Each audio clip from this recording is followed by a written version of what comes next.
unemployment. And if you lose your job and you're unemployed, we will suspend loan payments and tack them to the members of the shadow cabinet, senators, His Worship the Mayor, Councillor Andrew Swaby, councillors, MP candidates, presenters, members of the party's executive, beloved members of the audience, citizen groups, guests, online viewers, good evening. Now, because this is going to be a responsive session, I'm tasked with ensuring that you are revved up for your segment. So once again, good evening. Okay, that sounds better. So now I have the opportunity to formally call this session of the People's Forum 2025 to order under the banner of the People's National Party. And with deep respect for the people we serve, we gather this evening, not just for another meeting, but for a movement of Jamaicans ready to fuel transformation and implement real change. This forum is a space for dialogue and direction, a conversation with the people, by the people, and for the people. So as we begin, round of applause. So as we begin tonight's proceedings under the powerful theme, People Time Come, and in the bold spirit of championing change, I invite every one of us to participate fully, listen deeply, and engage openly. So, on that note, we open up this evening proceedings with prayer. So, no, let us be upstanding for the playing of the national anthem of Jamaica. A prayer too, but one before the actual prayer.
So, continuing that same vein of prayer, I now invite Councillor Vivienne Brown-Bond to lead us in a word of prayer.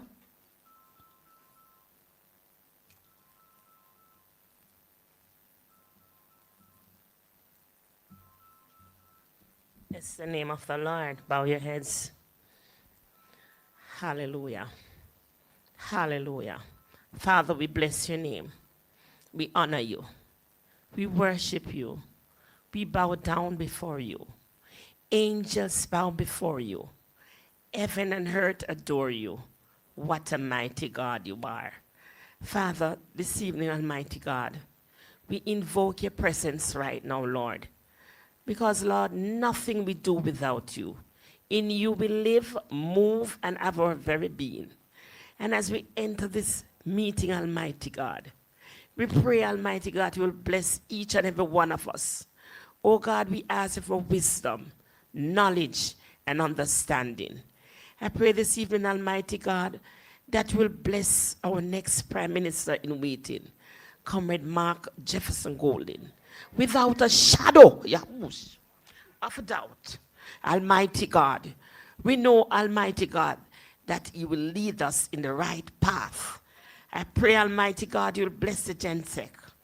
Oh God, I pray that you'll cover our mayor with a special blood from the very crown of his head to the very sole of his feet.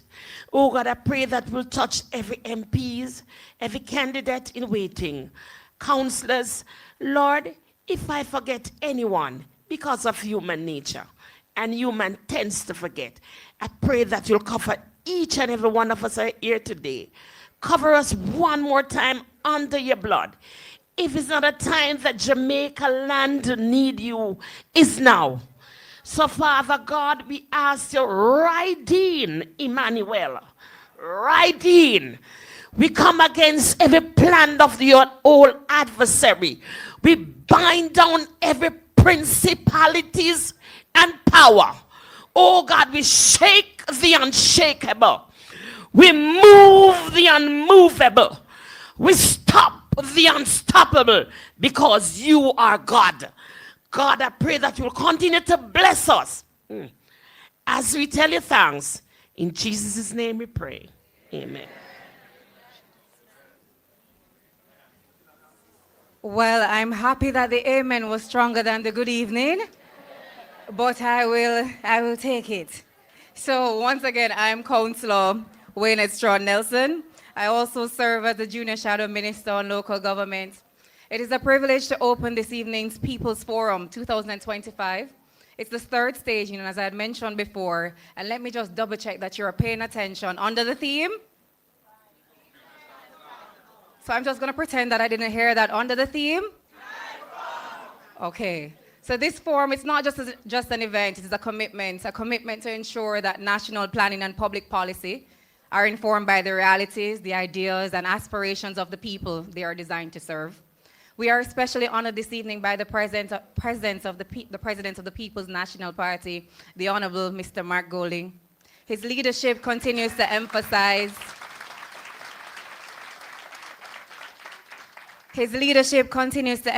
inclusion, equity, and governance that is accountable to Jamaican people. We are also joined by a distinguished panel of presenters, each of whom plays a vital role in shaping Jamaica's national policy agenda for when we do form the next government. So, to my left, we have MP Philip Paulwell, Shadow Minister, Energy and Climate. He promises an electrifying presentation about energy and climate, no pun intended. We already introduced our party leader and president. So to his left, we have Dr. Deborah Hickling Gordon, Shadow Minister on Culture and Creative Enterprise, and she's going to be speaking to us today on the 5 Gs of the Cultural Economic Strategy. And he needs no introduction, but I'll introduce him nonetheless, is Dr. Andre Horton, Shadow Minister on Science, Technology, Innovation, and Entrepreneurship. So each speaker brings a wealth of knowledge, but more importantly, they're here to listen. Because this forum is not only about what's coming next, it's about what matters most to you. So as a councillor and as Junior Shadow Minister on Local Government, I know that change happens closest to home. Policy must connect with people's daily lives. And that's what we're about today. That's why the People's Session, the session in which you ask your questions after you have listened to these presentations, is at the heart of tonight's agenda. It's the item that actually has the most time. It's your space to ask questions, offer ideas, and help shape the direction of our communities and our country. So I encourage you to take part fully, because when we speak together, plan together, and act together, People Time Come becomes not just a theme, but it becomes a turning point. Thank you for your presence again, your insight, and your belief that democracy works best when the people lead. So I encourage you to participate and enjoy the evening. So, on that note, you can applaud if you want. So please join me in receiving the chairman for Region 3 and Deputy Spokesperson on Health and Wellness. He needs no introduction either, but if you want to guess, you can just go ahead. He's Councillor Dennis Gordon, parliamentary candidate for East Central St. Andrew.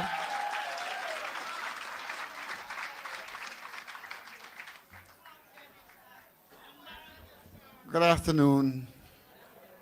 She's from the great constituency of East Central. we produce them like that. My task is really to welcome you to the forum. It's the People's Forum, which is your forum. And this evening we'll have robust discussion on various areas as how we intend to govern when next we form government. I especially want to say to the Prime Minister in waiting that next time we want a bigger venue for persons. So again, I don't want to say comrade to offend anyone because it's a public forum. But please forgive me to say comrades, welcome. Welcome, welcome. And I urge you to participate. I urge you to listen so you can have a greater appreciation for what we intend to do when next we form government. God bless you. It's always about love.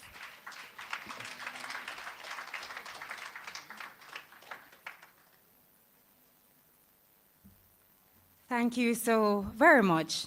Now we will be heading right into the presentations. I think it's fitting that the first person is the first person because we anticipate that when we do our next lineup, the person who I'm introducing will be first. And so please welcome the leader of the party and the opposition, Honorable Mark Golding.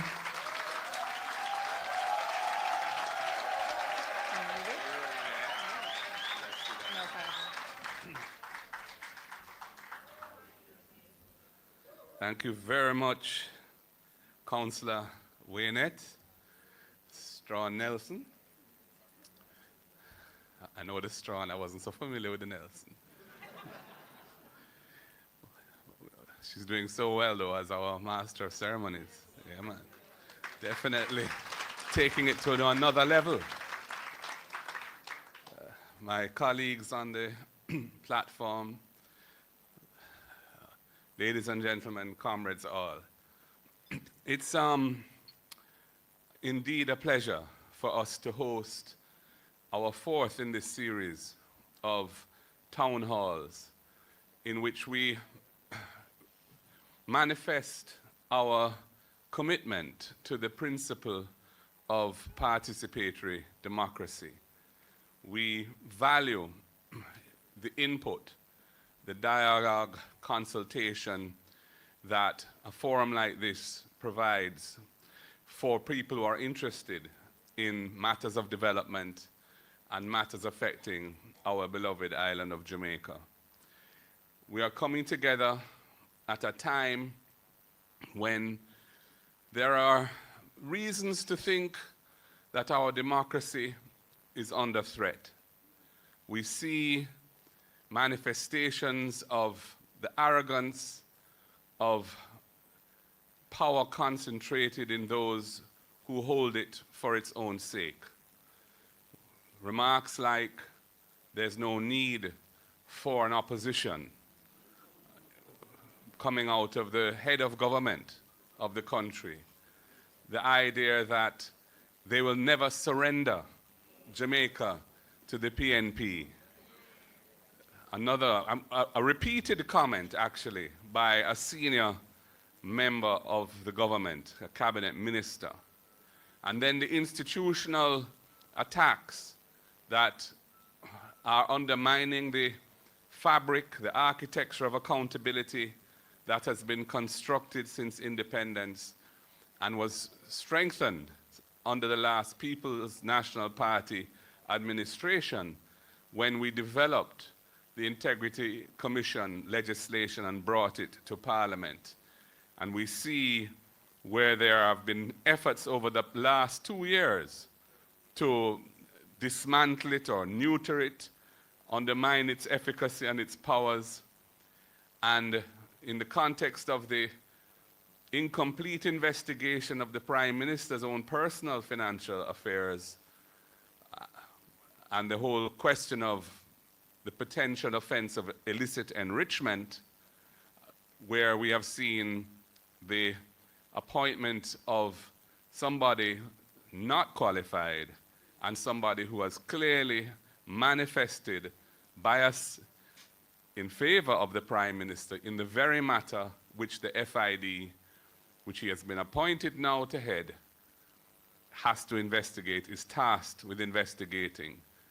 And these are just the latest manifestations of a trend which included things like requiring senators to sign undated letters of resignation in order to have the sword of Damocles over their heads in the event that they didn't choose to follow a particular position that the Prime Minister wanted them to take, where we have seen the appointment of a Chief Justice being put on probation by the head of the executive branch of government, the rushed passage of the NIDS legislation despite major misgivings having been articulated by the opposition as to its compatibility with the rights of privacy and other rights under the Constitution, only to be forced to wheel and come again when we successfully took that matter to court, and the court threw out the entire legislation as being unconstitutional. And then, of course, the serial use of repeated states of emergency in an unprecedented fashion over a period of 6 or 7 years, with over 25 states of emergency declared during that period, again ruled by the Constitutional Court to have been an unconstitutional use of that power and a violation of the Constitution. So what is on the ballot in this upcoming election includes the very democracy, the very freedoms, the very constitutional order that has underpinned our way of life, our politics in this country. And we need to rescue Jamaica from those who are manifesting a capacity and intent to render it asunder. In addition to that, we are committed to strengthening good governance in the country. When he was Prime Minister, but they never pursued it. And it was after that heinous incident of a Member of Parliament caught on video with a stool, a Member of Parliament caught on video with a stool beating up his woman in a car park, his lady in a car park, that I saw the need to bring some mechanism of accountability for that kind of behavior that would bring the office of a parliamentarian into disrepute. And I dusted off Bruce Golding's bill and I made some minor but important modifications, small I should say, but important modifications, and tabled it. And this government, despite it having been a commitment of the Jamaica Labour Party, a manifesto commitment in 2016, they have resolutely blocked it from moving forward. So we see the environment we're in, we see the threats to the democracy that the country is facing, and I use this opportunity again to call on all well-thinking Jamaicans, in particular those who may not be particularly interested in the politics of the country, may not find themselves allied to any political party, may indeed not have ever even voted or haven't voted in a long time. This is your time to come and defend our way of life. This is your time to come and defend our democratic institutions and the freedoms that none of us should take for granted, which are now under threat.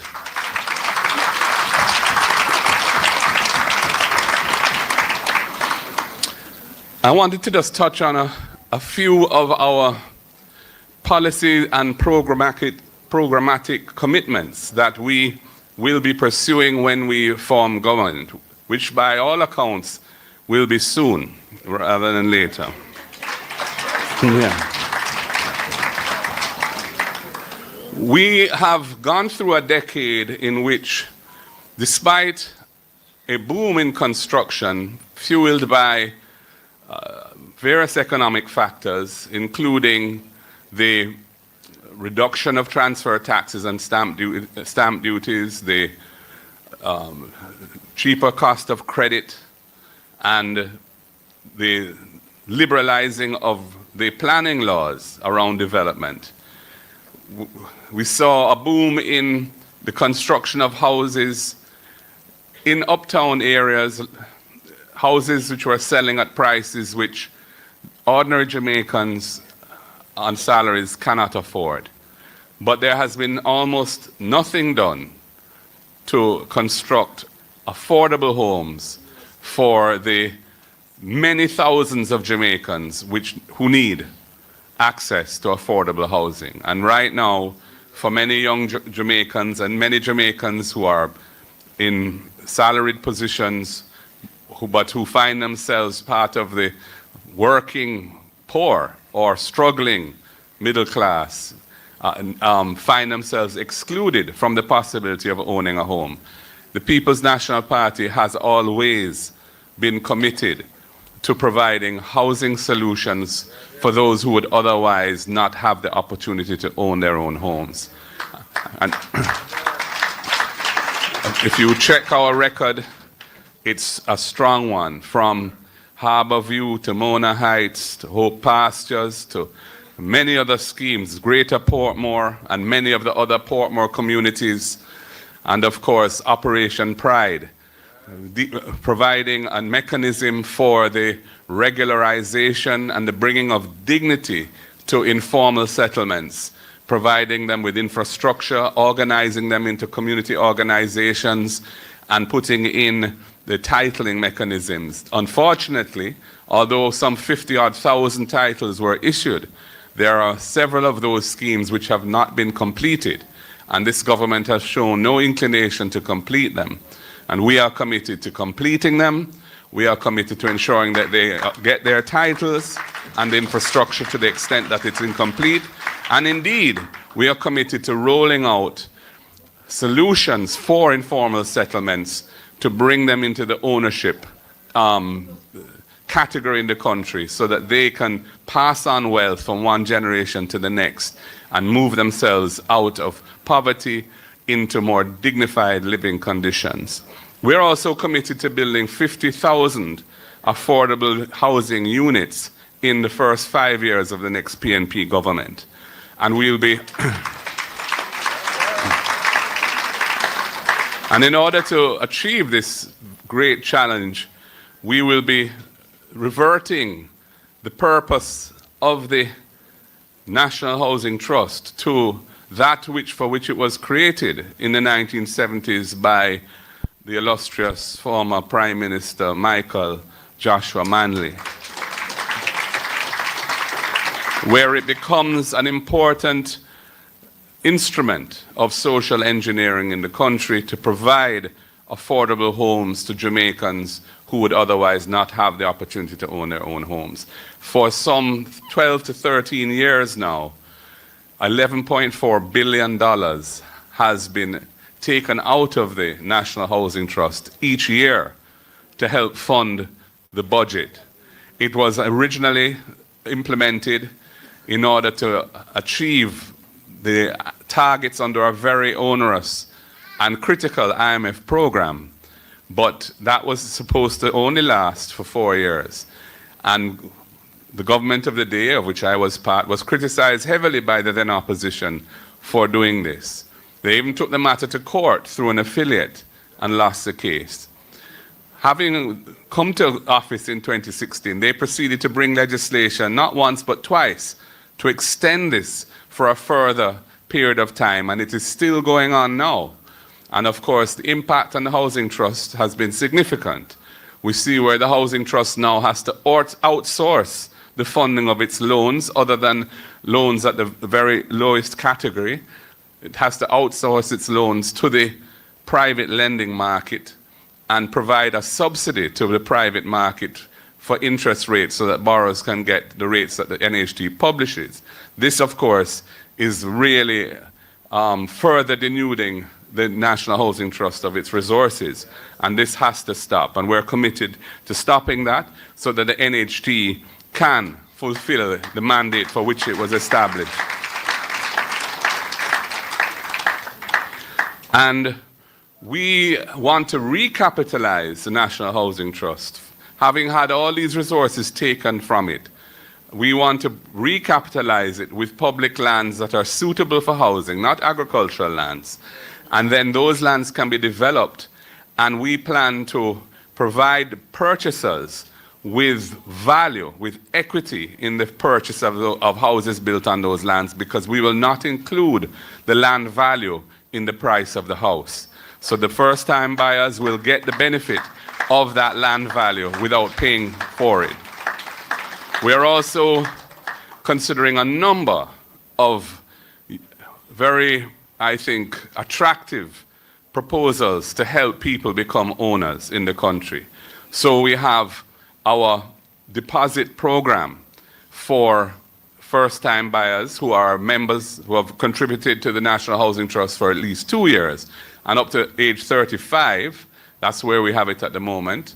We may adjust it upwards, but that's where it is at the moment, where they will be able to access $500,000 as grant funding, funding that they will not have to repay, out of a $1 billion fund that we will replenish annually, to provide them with the funding to help them to pay the deposit, the down payment on their first home.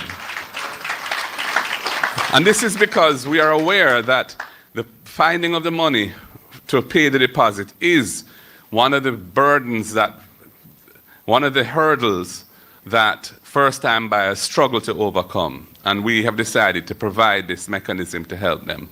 We also have the rent-to-own scheme, which would allow persons who may not have a pay slip and are therefore unable to prove their income and qualify for a mortgage to go into possession as a tenant of these houses. And if they are making their monthly payments, which will be fixed at the level that a mortgage payment would be, after a relatively short period of time, we're thinking of 6 months, we will treat them as having established proof of income sufficient to be eligible to draw down on a mortgage and move from being a tenant to being an owner of the home.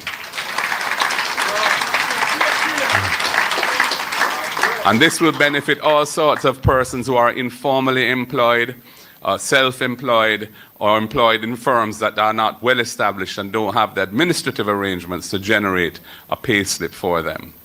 So these are some of the things that we want to do. We want to have a program called the Porsche program, which is really looking at inner city communities and ensuring that communities, not just in the inner cities, but across the island, which have conditions which are not in keeping with modern dignified living, we're going to look at improving them. Things like removing zinc fences, putting in adequate street lighting, proper sidewalks, especially for persons with disabilities, and so on, in honor of our much-loved former Prime Minister and Party Leader, Portia Lucretia Simpson Miller. In the area of healthcare, there is a crisis in the country. The Minister of Health is very skillful at public relations, but when you look at the actual conditions that our people face when they have to seek medical care in the public health system, the situation is quite deplorable. There are the long waiting times to be admitted to a bed for persons who are sick and need to be given a bed, where they have to be sitting in a corridor on a bench or in a chair for long periods of time. It's untenable. And then the machinery and equipment at the public hospitals is often not working because it's not been properly maintained. And we have operating theaters which are closed for things like mold, or because, you know, air conditioning units are not working or elevators are not working. All of the basics that are required to be looked at after and attended to, so that the ordinary Jamaican people who rely on the public health system have access to decent health care in conditions consistent with their integrity as Jamaican citizens. We intend to restore those and make those things back where they should be. We want to have a system of urgent care centers to ease the accident and emergency overcrowding in the major public hospitals, and have an island-wide system of urgent care centers where cases of trauma, injury, or stroke can get immediate attention to stabilize the patient, and then the patient can be moved to a proper hospital environment when their life is no longer in danger. And this will save lives. We want to roll out a national screening program for the main killers in our society, diabetes, which is sugar, hypertension, which is pressure, and of course, cancer of a variety of types. We have a situation in Jamaica today where many people are walking around who don't know that they're diabetic, don't know that they have a problem with hypertension or pressure, or that they have cancer, which if treated early, there would be a very good chance of complete recovery and also much lower costs of dealing with their illness. But because there's no proper screening system, it's often caught late when it's type 4 and it's metastasized into other parts of the body, and it's a struggle, and very expensive struggle as well for those people. So we want to have a national screening program to catch those situations early so they can be nipped in the bud and our people can be as healthy as possible.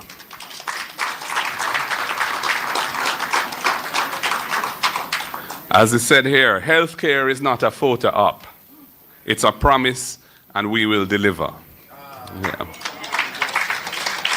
I want to say a few words about the education system in the country, which is perhaps the deepest crisis we face.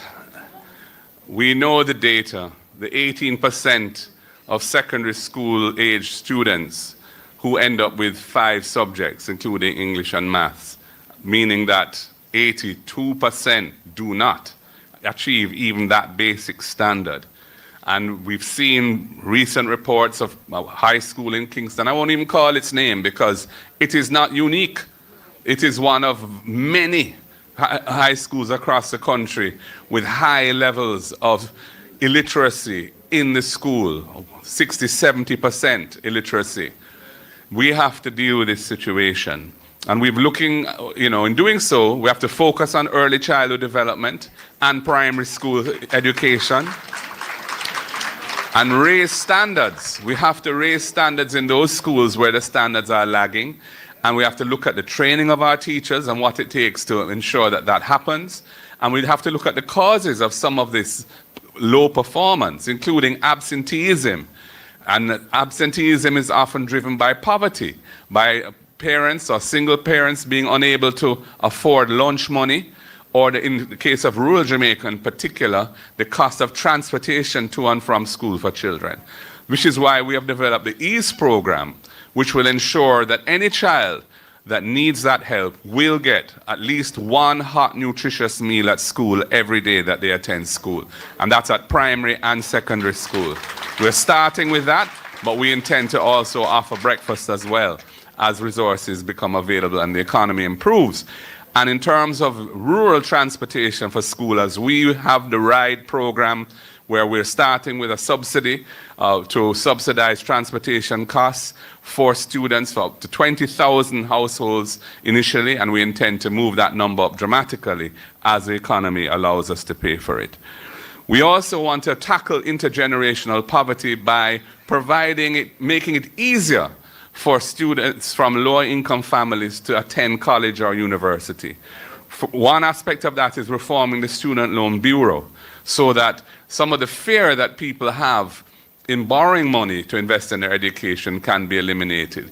We do not think that the risk of poor economic conditions and a poor job market should be borne by our students. The state must bear that risk because it's our responsibility for delivering a strong economy. So if we intend to change the loan terms for student loan borrowers to cap their monthly payment at an affordable percentage of their actual income. And to the extent that they go through a period where they're not working and are unable to pay, they will have their payment obligations will be suspended without any penalties attached and tacked to the back end of their loan so that their credit is not damaged and they can rest assured that once they're back on their feet and resume paying, they will be okay. We also intend to have remove taxes from digital devices for students and teachers, whether it be tablets or laptops, because we do not see why the government should be charging tax on these fundamental tools for learning in the country. And then We have the First in Family program. And the First in Family program is designed to tackle intergenerational poverty by saying that if you are the first person from your family to have qualified and seeking to attend university or college, any tertiary institution, the PNP government will give you a full scholarship so that you can attend and complete your tertiary education.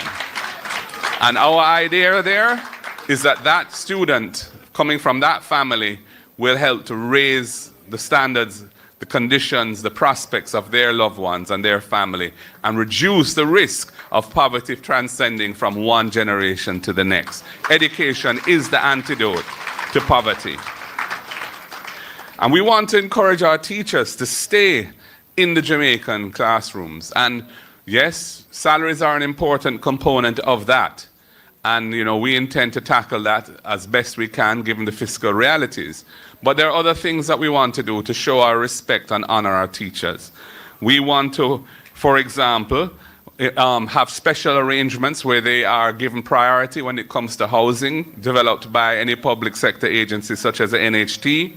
We want to also provide them with free internet access by having a bulk arrangement for teachers that we will negotiate with an internet service provider.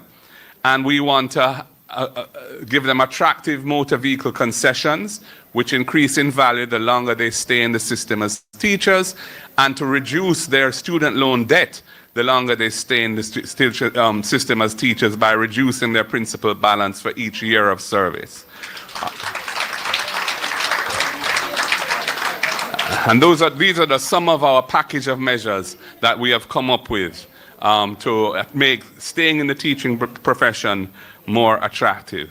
So, ladies and gentlemen, comrades and friends, our democracy must breathe. Our young people must believe.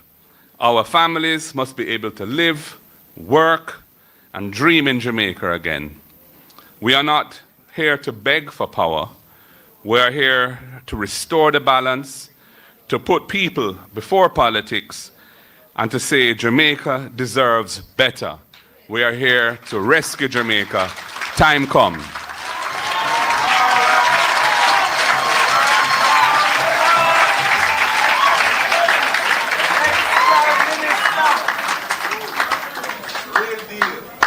I sat there taking notes, and I think it is imperative that I caucus this room to see if what resonated with me resonated with you. So I have a simple instruction. So I'm going to tell you what resonated with me, and you can respond with championing change if it resonated with you. Cool? So our leader just presented on housing solutions. 50,000 affordable housing units. Your response is championing change.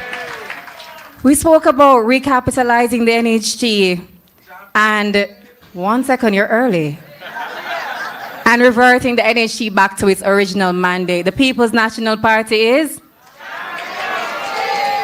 He spoke about the rent-to-own program for the informally employed and otherwise unable to do so. The People's National Party. He spoke about health and education. The People's National Party. So you have just heard a powerful reminder that what's at stake here is bigger than any one person or party, because what's on the ballot is the future of Jamaica. So please give a round of applause to our leader of the opposition and party president. So I have the pleasure of welcoming Dr. Andre Houghton, our next presenter, who told me that he'll be speaking on technology and its role in macroeconomic development. Now, what I've always admired about Dr. Houghton, because he was at UU and I was as a lecturer, is his ability to break down these big, intimidating terms so that regular people like me, you and I, can understand. And so please make welcome Dr. Andre Houghton, Shadow Minister of Science, Technology, Innovation and Entrepreneurship. Thank you so much, Wayne, for that introduction.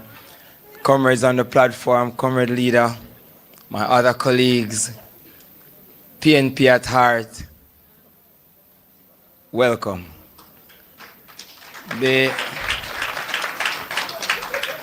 Before I get into technology, I just want you to know that we won the court case where my posters are concerned. And they are now going back up. So we're looking good. The People's National Party, we have some really good lawyers. And we know the law. And we don't intend to be bullied by small-minded people. We intend to stand our ground, and we intend to stand up for Jamaica, and we intend to rescue Jamaica from these trivial thinking people. Comrades, we are in grave danger as a nation. And I say so because when you look at how our economy has been managed, especially over the last 9-10 years, you recognize that there has not been a focus on doing what is necessary to improve the lives of the average Jamaican. We have seen where our unemployment rate, as reported by the Statistical Institute of Jamaica, is one of the lowest that we've seen in many decades. It's about 4-point-something%. As economists, when we compare this unemployment rate to the national and the natural rate of unemployment for Jamaica, it is below that natural accelerating inflationary rate. And what do we mean?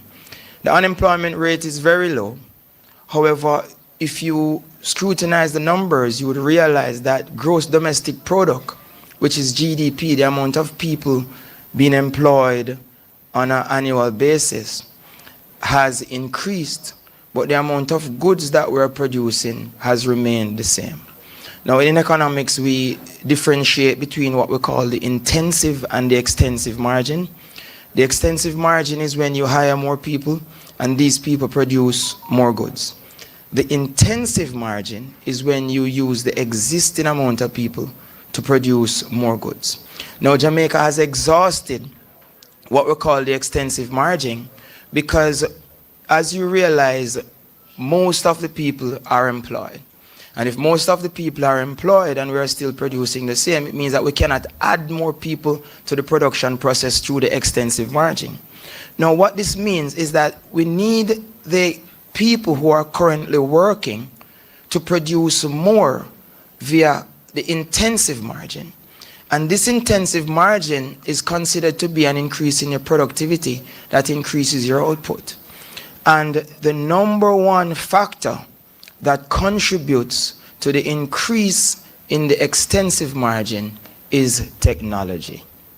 When you look at the Asian tigers, you look at countries like China, you look at countries like South Korea, whose GDP back in 1950s was $158 per person.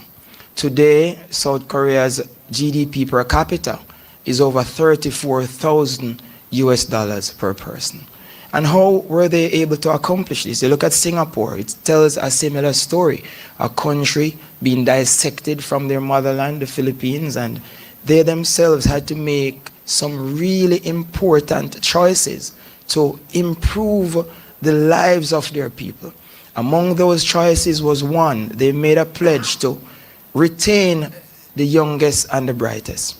And not only to retain them, but to attract outsiders who are young and bright to contribute to the development of that country. Today, Singapore boasts one of the most technologically advanced economies in the world.